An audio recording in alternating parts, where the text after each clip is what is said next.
शरीफ खानदान को बिठाया, वफाक में भी हुकूमत बनाई, सब कुछ करके देख लिया, उनका तजर्बा कामयाब नहीं हुआ। अभी वो डटे हुए हैं, उन्होंने गिलगित बल्तिस्तान में भी हुकूमत बना दी है, कश्मीर में भी हो सकता है आने वाले वक्त में हुकूमत बना दे, लेकिन उन्हें समझ आ गई है कि ये सिस्टम काम नहीं कर रहा। तो इमरान खान को अंगेज करना पड़ेगा। इमरान खान को अंगेज करेंगे, वो जेल से बाहर आएंगे तो शायद पॉलिटिकल इस्तेहकाम पैदा हो।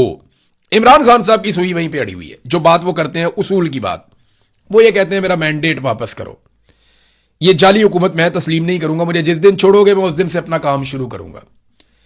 दूसरा मामला यह है कि चुप करके तो इमरान खान बैठने वाले हैं नहीं। अब अगर इमरान खान को छोड़ते हैं तो वो अपनी पॉलिटिक्स करेंगे। 3 साल का इन्होंने टाइम मांगा था, 3 साल तो इमरान खान ने जेल में ही गुजार दिए। तो जो टाइम है वो भी लगभग पूरा होने वाला है और डिलीवर पाकिस्तान को इन्होंने कुछ किया नहीं। तो या तो इमरान खान साहब को उनका मैंडेट वापस करे, वो ये कर नहीं सकते क्योंकि इससे गद्दारी के मुकदमात बन जाएंगे, इन्होंने सबने आइन तोड़ा हुआ है, पूरा का पूरा इलेक्शन चोरी कर लिया।